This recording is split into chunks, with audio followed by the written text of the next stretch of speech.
این هفته خبر تو خبر داره براتون از عظمای لهولبرده‌ای که بعد از توپوزی خوردن در نمایش انتخابات سال گذشته سال جدید رو با این قمپوزها شروع کرد. شعار امسال رو این قرار دادم: جهش تولید با مشارکت مردم. این شعار امسال. امیدواریم جهشی که خامنه ای ازش حرف میزنه یه چیزی تو این مایه هاست.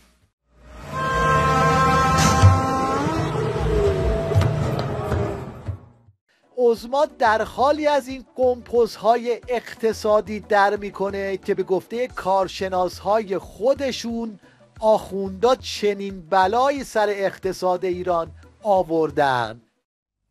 به چین امتیازاتی دادیم که بی سابقه است تو کشور. این تصمیمی که گرفتن برای خانه سازی مشت محکم کوبیدن به صورت مردمه. اشتغال درست میکنن برای چین، آبرو درست میکنن برای چین، منافع درست میکنن برای چین، با پول نفت ایران. این هم بلایی که سر مردم آوردن. من از اون موقعی که کرونا اومد بیبر نه گوشت خریدم نه مرغ خریدم. ماهیانه میخریدیم، الان نمیتونیم ماهیانه بخریم. مثلا میخوایم 1 کیلو شاید تا 2 ماه 3 ماه طول میدیم. داریم مثلا حالت جیره‌بندی شده تو زندگیمون. با اینکه خودم تولید کننده گوشت هستم، جالبه اینه بدونید که مصرف کننده ناراحته، من تولید کننده با مشکلات خاص خودم مواجهم و برای امثال من تولید کننده مغروم به صرفه نیست. با خانواده 2 نفریم، خانومم خونه داره، فقط من شاغلم. راهنم نوامو میاد خونمون. با اینکه کم جمعیتیم ولی خب گرونی بیداد. داستان فقط به گوشت ختم نمیشه، هر چی رو دست میذاری روش گرونه. اومدم خونه یکی از فامیلامون، یه نکته مهمی توجهمو خیلی جلب کرده. همه چیزو میشه برداشت ولی پستا چسبیان، کنده نمیشن. کنده باید حتما یه دونه برداری. نگاه کن، یه دونه اصلا نمیشه. حتی یه دونه رو هم باید بکنی یعنی در نمیان. حالا بشنوید از 6 کلاسه دروغگو و جدیدترین وعده هاش. سال 1403 سال رونق بیشتر تولید و اقتصاد، کاهش بیشتر نرخ تورم و خدمت رسانی گسترده به مردم عزیز خواهد. خدمات رسانی که آخوند رئیسی ازش حرف میزنه یه چیزی تو این مایه هاست.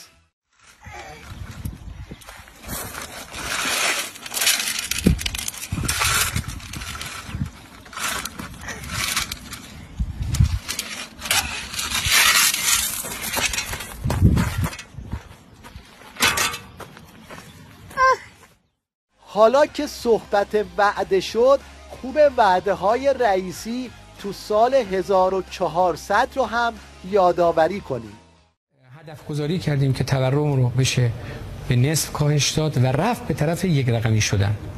منتهاش یک دیتاهایی داره که حالا بعد به بعضی اینا چه مدتی نصف؟ حالا من عرض میکنم نصف رو به نظر من در مدت 2 سال امکان این که به نصف کاهش پیدا کنه و بعدم بره به طرف 1 رقمی شدن کاملا این وجود داره.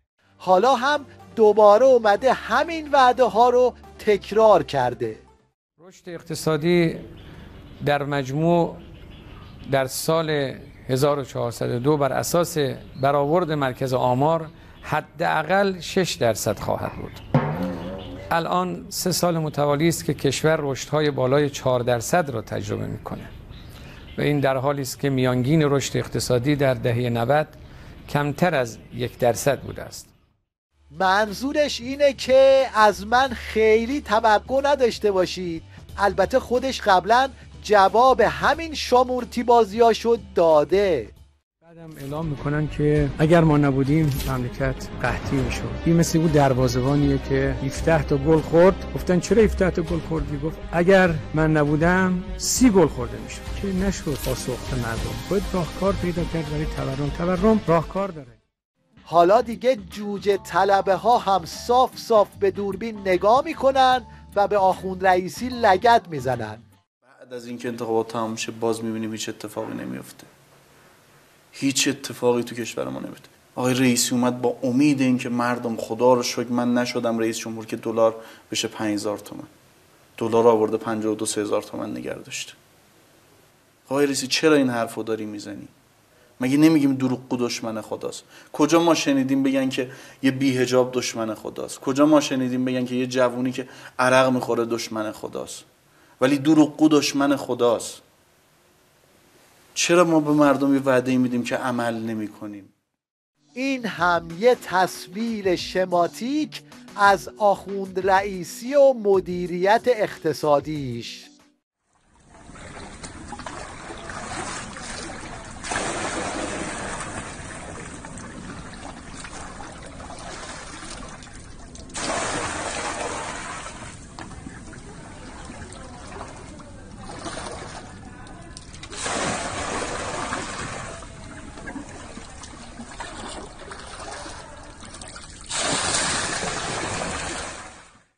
بعد از همه این فضاحت ها ببینید آخوند رئیسی چطوری برای خودش پپسی باز میکنه. آقای رئیسی بهترین تیتری که شما دوست دارین از دولت بزنن چیه؟ ما از دولت معتقدیم که بزنن دولت خدمتگزار که تمام همش گره گشایی از زندگی مردم هست و کارهاش همه نشون میده که به دنبال شکل دادن ایران قوی، یعنی دولتی که تمام همش شکل دادن دولت قوی هست در کشور.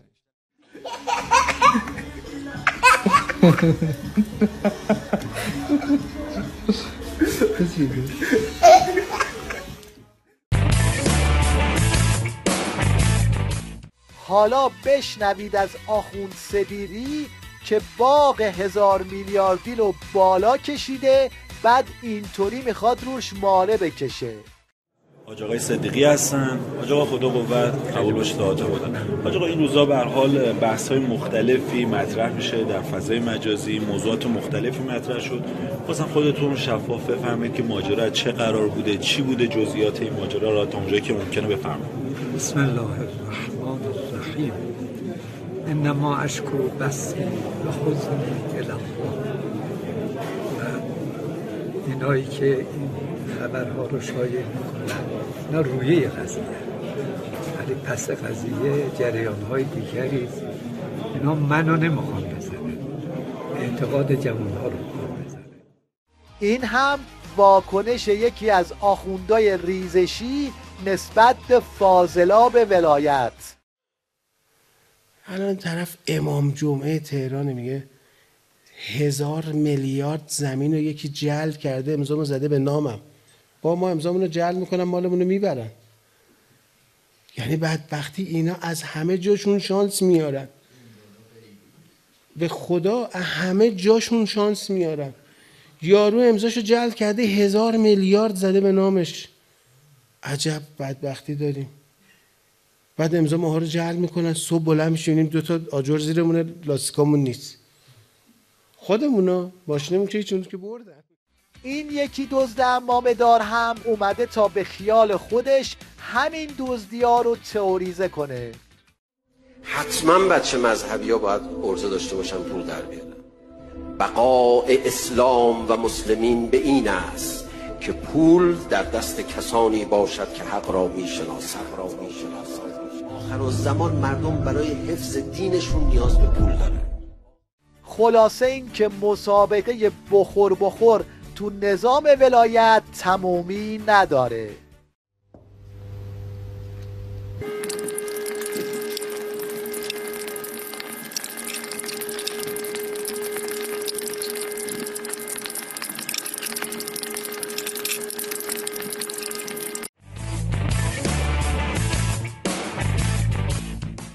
مشنگستان این هفته رو با جمله‌ای از امام مشنگ‌ها درباره عید نوروز شروع می‌کنیم.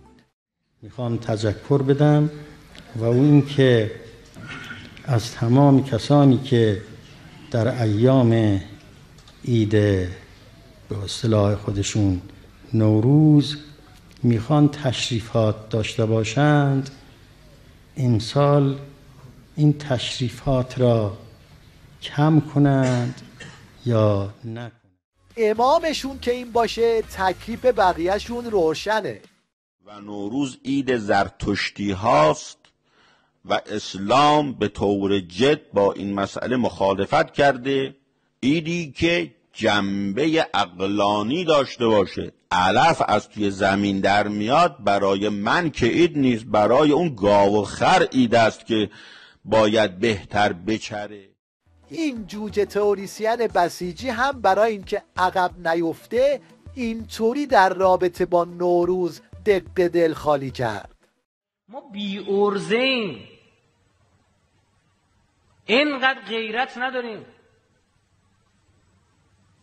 یه عید نوروز میاد تیکه پاره میکنیم خودمونو که حالا چی شده؟ زمستون شده بهار، درک بهار هم میشه تابستون. و به کجا برمیخوره؟ به تعداد عمرتون این بهارا دیدید چی شده؟ البته مردم ایران جواب خمینی و باقی پس مونده هاشو تو چهارشنبه سوری پارسال دادن، درست و حسابی هم دادن.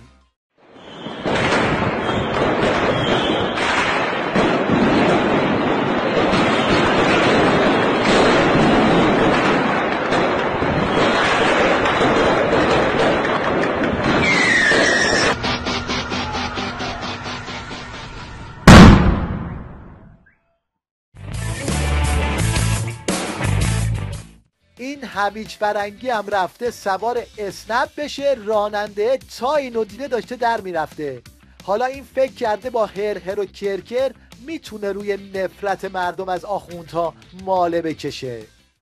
دوستان عزیز، من الان تاکسی اینترنتی گرفتم و ماشین رسید، اومدم سوارشم، در خونه رو باز کردم تا راننده منو دید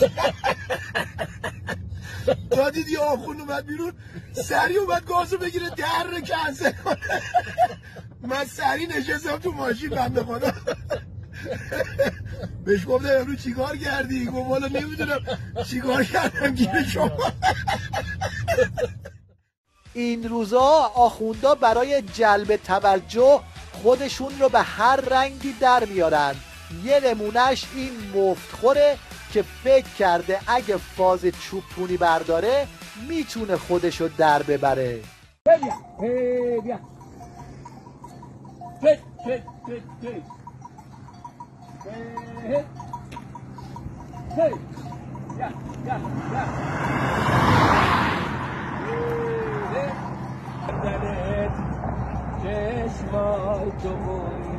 بیا حالا بشنوید از این مالکش اعظم که هنوز از عظما طلبکاره که چرا تو جلسه ملاقات با بشار اسد راش ندادن.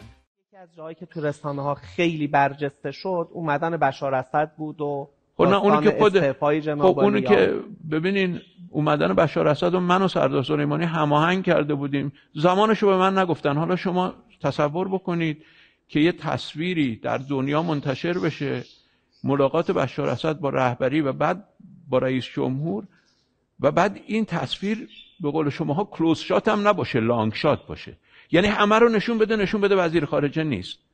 فرداش چه تعبیر میشه در دنیا؟ این تعبیر میشه که این بابا تو مسائل منطقه‌ای هیچ کار است.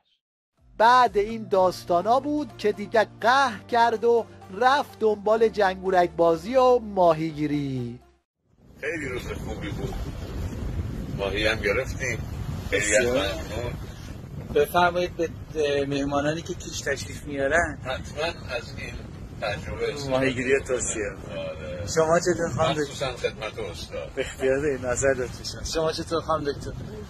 خیلی عالی، خیلی یکی از تجارب ناب عمر ما حساب میشه. عظما با این نظام لطوپارش هی میخواد فاز اقتدار بگیره، اما هر بار یه صدایی از یه گوشه نظامش بلند میشه و پنبهشو میزنه. چه کار باید آقای خامنه‌ای بکنه؟ همه صدا و سیما، همه تبلیغات، همه حوزه‌های نماز، همه در واقع دفاتر خارج از کشور، هر چیزی الان در خدمت تبلیغ ایشونه. مگه شوخیست؟ اینا رو نمیخوایم ما ببینیم؟ یعنی واقعا نمیبینیم، متوجه نمیشیم که ایشون همه وسایل جامعه رو برای تبلیغ خودش در نظر گرفته؟ هر جوری که شما حساب بکنید، نمیدونم 10 تا کانال، 20 تا شبکه، اینا همه دارن میگن میلیاردها داره هزینه میشه برای تبلیغ ایشون داره میشه. فاز عظما تو این اوضاع احوال یه چیزی تو این مایه هاست. دقیقا نمیدونم چمه، ولی یادم قدیما اینقدر چم نبود.